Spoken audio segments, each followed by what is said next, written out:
Janet Collection hooked me up with their Brazilian Temple Lace Bundle. It comes with 3 bundles of natural black super soft hair in the lengths of 16, 18, and 20 inches.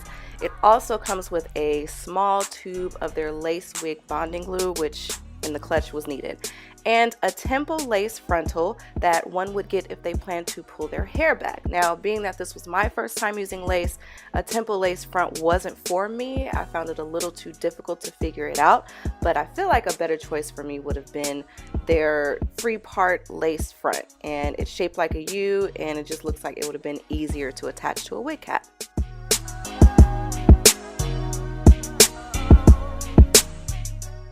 If you're not familiar with these lacy wigs, they come with these little black dots that are actual knots to keep the hair on the lace, and that's cool and everything, but we don't want to see them. So I'm going to bleach these dots with some quick white powder lightener, a 20 volume developer, boo, and a plastic bowl and a brush.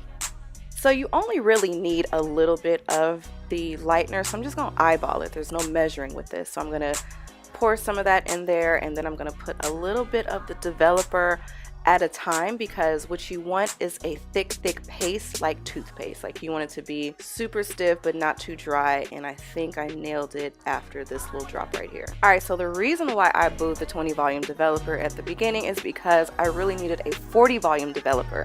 That would have helped lighten the knots way faster than this, and as you can see, it got the thick paste looking really good and ready to go. So now I'm going to add this thick white lightener paste onto the knots. I'm going to put a pretty thick, generous amount and let it sit.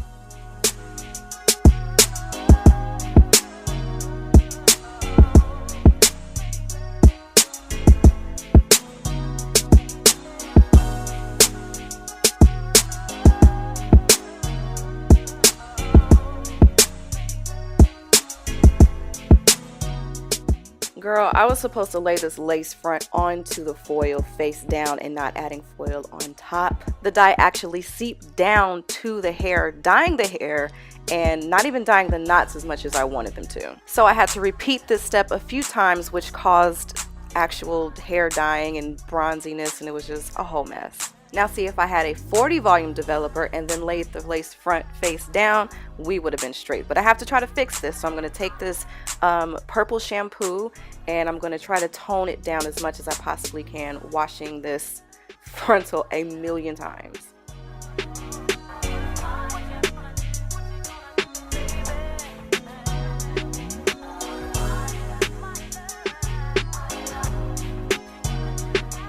While I'm trying to put out this one fire over here, I'm going to go ahead and co-wash these bundles with my brand new Kirkland brand Costco moisture conditioner. This is the jam right now. I've been using this on my hair for a while and I love it.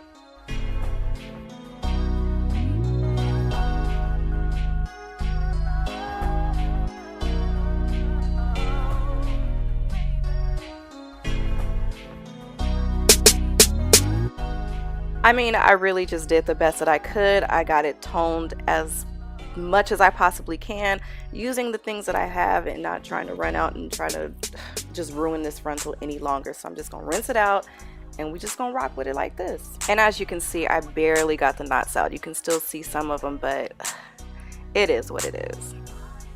Now we're getting to the fun part. I'm going to be using this wig cap that I got from Sally's, and I'm going to go ahead and attach this frontal onto the wig cap. I'm going to scoot it down a little bit over the edge of the actual wig cap, and in retrospect, maybe I probably would have pulled it a little bit more forward than I did, and you will see why later. But I'm going to go ahead and do that and then sew the the lace onto the wig cap.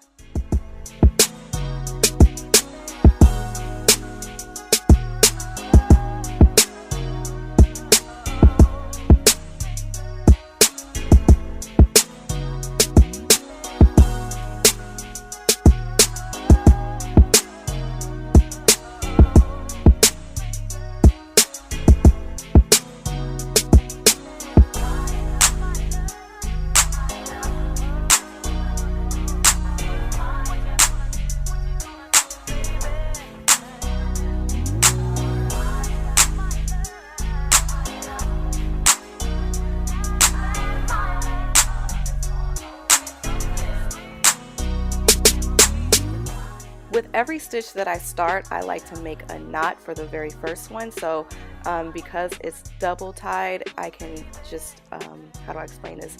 Stick the needle through the 2 pieces of thread and then pull it through in order to make a solid knot. As you can see, I think it made sense, yes. And then I'm just gonna continue sewing. If you don't know how to sew, this is not a sewing tutorial. I had to get my stuff together because as you can see, I'm just kind of everywhere at this point because it's been so long since I sewed anything. I learned to sew when I was a child and I don't know. But I pulled it together and it's coming along nicely. As you can see, I'm also making knots throughout my stitches just to make sure that the lace is secure and not going anywhere off this wig cap.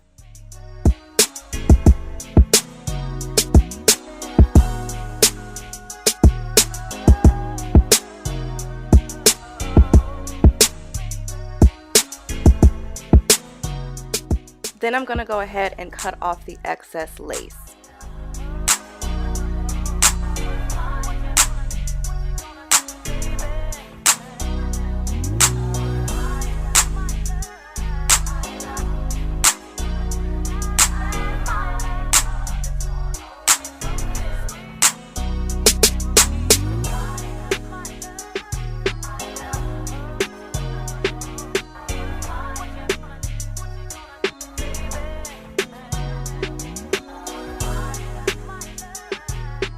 Okay, so per my YouTube research, what you want to do is get this wig looking as natural as possible and getting the parts as natural as possible. So the only thing to do is to take your tweezers and pluck the hair off the lace. It sounds crazy because you're like, why would you do that? But you're gonna get a more natural looking wig instead of a wiggy looking wig, you know what I'm talking about? And for whatever reason they wet the hair, so I'm just gonna go ahead and wet the hair too. I guess it makes it easier to pluck, but anyway, I'm just gonna take little sections and then I'm going to tweeze in between. I'm trying to get a natural looking hairline because, you know, our natural hair is not just like boom hair. I mean, if it is, and more power to you, I'm trying to get on that level, but for the most part it's a little thin and then it gets thicker as you go back. So that's the look that you're trying to go for.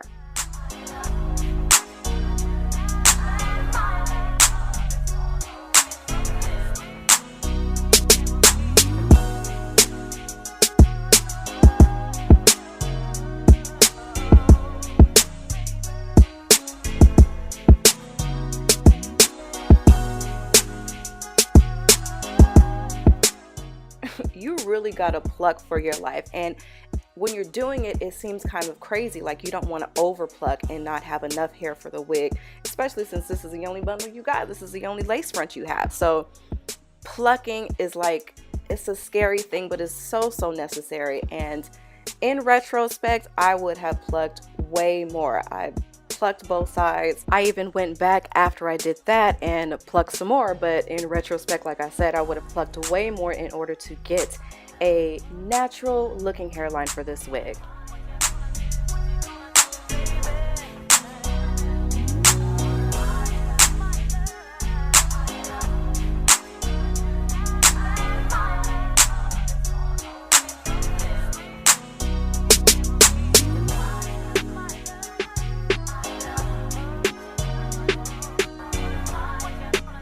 So now I'm going to go ahead and get started with adding the 20-inch bundle to the back of the wig cap, and I'm just going to tack it down with these T-pins and then start to sew.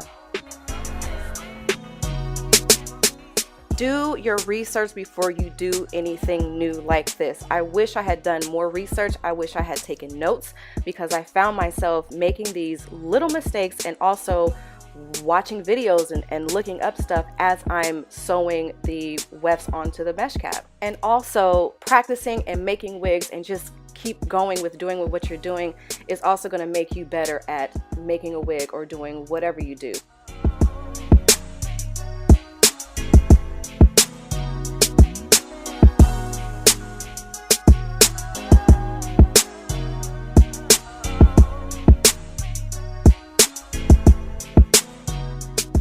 So now I'm going to go ahead and add the rest of the tracks onto the wig cap. I'm giving it a little space just in case I run out of hair. That's the last thing you want to do, is run out of hair that you can't just go out and buy to fill in. So I'm going to give it a little space to see how I do, and then we're just going to figure it out.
After adding the 16 inches to the wig cap, I found that I got everything covered and ready to go. I also found that I have a little bit of hair left over, so I could have spaced them a little closer, which, you know what, I know now for the next time.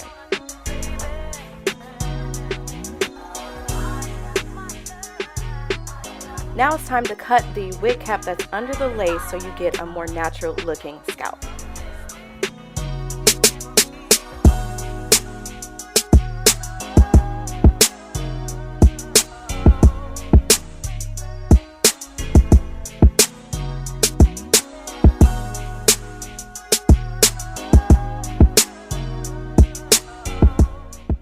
Gotta go in and pluck it one more time. Like, I gotta try to get it as natural as possible without being scared. I still was scared after I got everything done, but I'm glad I went back in and plucked as much as I possibly can, and for the next time I will know to pluck for your everything.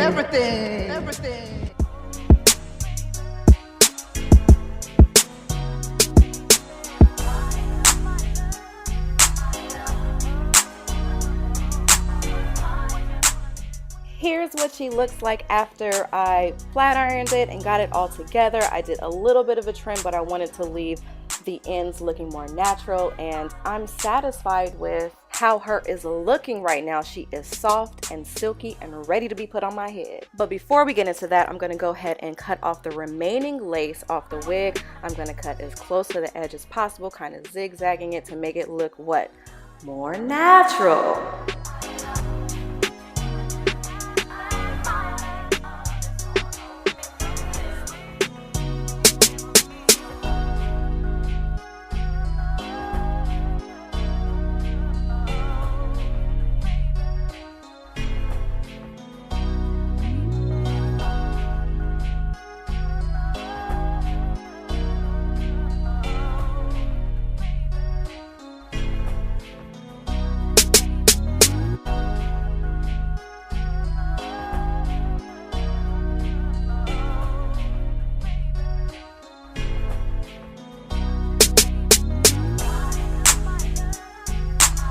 Okay, so it's growing on me. It's really growing on me. It doesn't look too much like a wig on camera. When I first put it on, I was like, kind of looks wiggy, but it's growing on me. When I do get up close, you can see where the problems lie. I put a little piece of lace wig glue, bond glue, whatever it's called, just a little dot, and you can probably see it now because it's moving. Maybe it's not all the way dry, I don't know.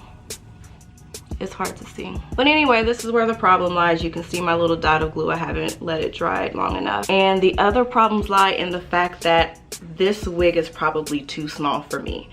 Or I didn't place the lace front further ahead of the wig cap. It's too small for my head. As you can see, as I lift the wig up, you can still see all the side of my hair. The same thing on this side.